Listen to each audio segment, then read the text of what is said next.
Alright, magandang araw mga ka-tracker. Welcome sa ating vlog. Ngayong araw ito, magkakabit po kami ng mga side mirrors nitong unit kasi yan, walang mga side mirror. Tapos yung round mirror nya sira na yung bracket, kaya papalitan po namin. Ito po yung mga ipapalit namin. So itong truck na to, ito po ay Surplus Japan Isuzu Giga 10-wheeler cargo drop side. Ayan po yung itsura niya. Original paint, retouch lang yan. Hindi pa po kami tapos dito. Marami pa po kaming gagawin. Marami pa kaming i-check. Marami pa itong problema. Pero ipakita ko lang sa inyo para magkaroon kayo ng idea and reference sa mga unit po namin dito sa loob ng planta. So ayan. Ayan, 10-wheeler. Naka-molye po yung suspension niya sa likod pati harap. Ayan. And then cargo drop side, aluminum. May top load. Backboard carrier po meron pa rin. Ito po yun, may plaka na. Inokompleto namin para ma-release na this Friday. Ayan po, may ano pa, hagdan. Tapos 3 layers tubular running guard. Brand new na yung battery niya. May sira pa to, you know. Sira pa yung mga electronic component, electrical system. Ito yung kanyang ano, toolbox. Tapos ito yung itsura ng ating chassis, soleras. Ayan, aluminum soleras. Ayan, bakal na yung baby chassis. Original po itong nakakabit. So itong drop side na to, mataas yan hanggang ano yan, dyan sa may backboard. Kinating lang namin. Yan o, pinutol namin yan. Tapos tinanggal yung sunod na layer na aluminum para ganito lang yung kanyang ay, sorry. Yung kanyang ano, taas ng aluminum drop side. Stainless na po yan yung kanyang mga hinges, ang dami oh, makikita nyo. Ito yung mga gulong Surplus Japan 275 may ATR 22.5. Ayan, assorted po yan. Tapos Urig Molye.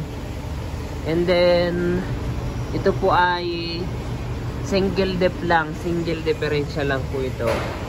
Ito, madami itong poste. Dalawa yung poste, bali 4 kabilaan. Ito, inano lang namin, pininturahan lang namin, in-undercoat lang namin, pero maganda yung chassis nito. Ayan, maganda po yung chassis niyan. Ito yun naman yung likod. Ayan. So ito, nilagyan namin ng tailgate. Ayan, nilagyan na lang namin ng tailgate kasi iba yung tailgate niyan. Ayan, kung makikita nyo sa riwa, ayan. So mga ka-tracker, kung naghahanap po kayo ng Surplus Japan 10-wheeler, 12-wheeler, 6-wheeler, mga Isuzu Elf, Puso Panther, Puso Fighter, Isuzu Forward, Giga, Super Rate, Hino 700, 500 Ranger. Ayan, meron po kami mga stock dito. Ang makina po nito ay ano, 6WF1. Medyo maingay pa yung kanyang pinto. Tapos pinaiber na lang namin yung ilalim dito kasi ano, durog na yan. Normally sa mga Surplus Japan, durog na yung mga stepboard housing nya. Ito naman yung loob. So converted to mga ka-tracker. Ay sorry, ang makina pala nito ay 6WG1. Ito 6WG1, hindi pala 6WF1. Tapos yung odo niya na nakaregister sa instrument panel 459,325. Ito po ay ano na to, brand new dashboard. Dito naman may back bed, dinated na rin namin. So papalitan namin yan ng ashtray kasi sira yung ashtray nito sa kabila. Ayan o, nilinis na ng aming detailer. Tapos 7-speed manual transmission. Ayan po, standard complete electrical lights na accessories. M4 type yung mga clearance light nito. So ayan, papalitan namin. Makompleto na namin para ma-release na to. Para ayan, makuha na rin ng aming client.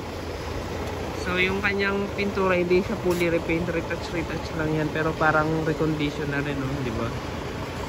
So ang ganitong unit mga ka-tracker, nagre-range to ng 2.3M. Medyo mataas ang ganitong unit, lalo na pag original Molles, WG1, ganitong unit. Pero depende pa rin sa actual unit na mapipili nyo kung titingin kayo dito sa loob ng planta.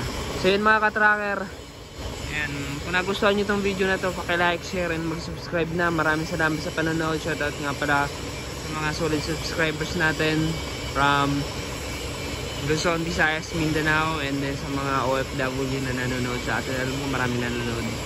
So sa mga interested na mag-build ng negosyo, tracking or pang-partner sa kanilang mga negosyo pang hauling, like sa construction supply, sa sari-sari store. So yung truck yung pinakakailangan nyo pang transpo. So yun mga ka-tracker, and paki-subscribe naman ang ating YouTube channel, and then follow nyo rin yung ating FB page. Meron din tayong TikTok account. So yung mga short videos ina-upload natin doon. Ayan, maraming salamat. God bless. Bye bye.